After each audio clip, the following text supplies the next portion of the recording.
Uno se pregunta cuáles son los niveles de informalidad que hay en el país. ¿Siguen en un índice alto?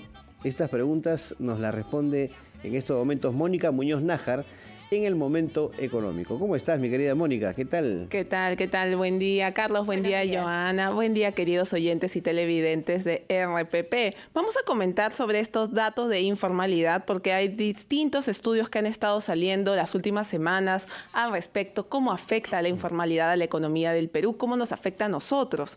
Así que empecemos. Efectivamente, la informalidad está en más de 70% a nivel nacional, dependiendo de cómo se mida, pero en general está alrededor de un 73%. Y en las ciudades en donde hay más informalidad, señores, ciudades, ojo, porque en zonas rurales es más de 90%, pero en ciudades es en Pucallpa, 76%, Ayacucho, 74%, e Iquitos con 72%. Así que estamos hablando de que hay varias ciudades, sobre todo al oriente del país, que presentan esta altísima informalidad. Las ciudades más formales están en la costa: Ica, Lima Metropolitana y Moquegua, pero incluso en esas ciudades hay más de la mitad de los trabajadores que son informales. Y aquí yo lo que quería destacar con ustedes era un poco por qué nos afecta la informalidad, porque es un problema que siempre conversamos tanto y preocupa tanto a los economistas y a todas las personas que hacen política pública.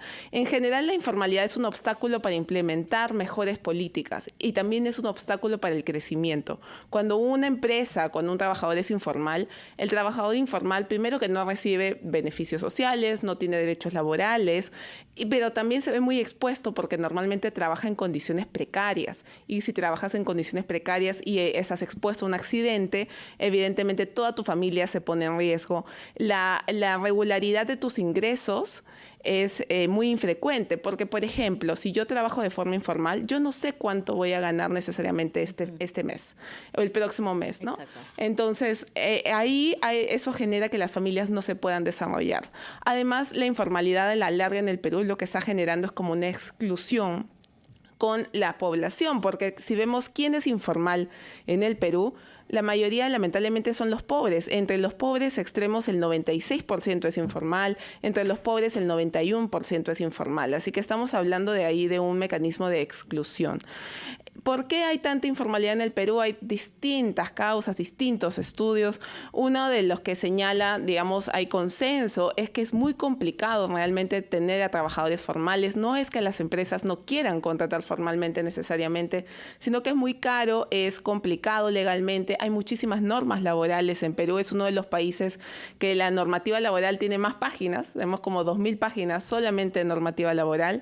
Y entonces un microempresario no se puede enfrentar fácilmente a eso. Así que por ahí hay un problema con los costos de la formalización en términos de qué tan complicado es. Y Mónica, ¿tenemos un antes y después de la informalidad con relación a la pandemia o más bien un disparo a partir de la pandemia? Me refiero, por supuesto, a las cifras. Correcto. Hubo muchísima más informalidad con la pandemia, subió unos 4 puntos. Y de hecho, después de eso ya se ha vuelto a recuperar un poco los niveles prepandemia. Estamos en 72% de informalidad, porque lo que pasó fue justamente que como cerraron tantos negocios, la gente salió a la calle a trabajar, ¿no? Y ahí se incrementó muchísimo la informalidad, Carlos. Mónica, y en varias oportunidades hemos visto a representantes del gobierno hablar acerca de estrategias para fomentar la formalidad. No sé si estas estrategias se han puesto en práctica, no han tenido resultados o ha sido meramente en palabras. Sí, han habido distintas estrategias. De hecho, se hizo un experimento hace unos años de prácticamente volver la formalidad costo cero,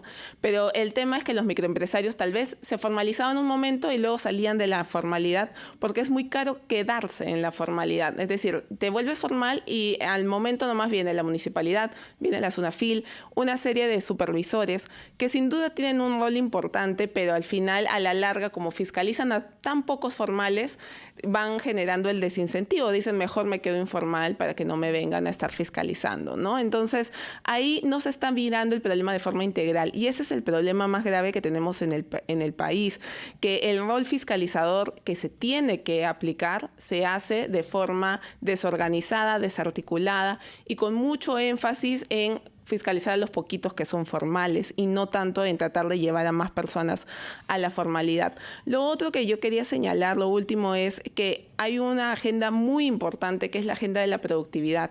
En general, un país se puede volver más formal. Justamente en el Banco Mundial la semana pasada hicieron una presentación un poco comparación de entre países y los países se pueden volver más formales creciendo y siendo más productivos. El crecimiento económico es muy importante, pero también la educación y la salud. Entonces, si no se mantienen esas reformas, lamentablemente vamos a seguir hablando de ese problema de acá a 30 años. Carlos, Joana. Bueno, esperemos que en el 2024 nos vaya mejor. La proyección nos indica que sí o que no en la informalidad. Vamos a estar igual porque el crecimiento económico sigue bajo el próximo año. De eso. Muchas gracias, Mónica Muñoz Nájar, economista de la Red de Estudios para el Desarrollo, con el comentario económico. 6:45. Nos vamos con los anunciantes y seguimos con más en la rotativa del aire en RPP, la voz de todo el Perú.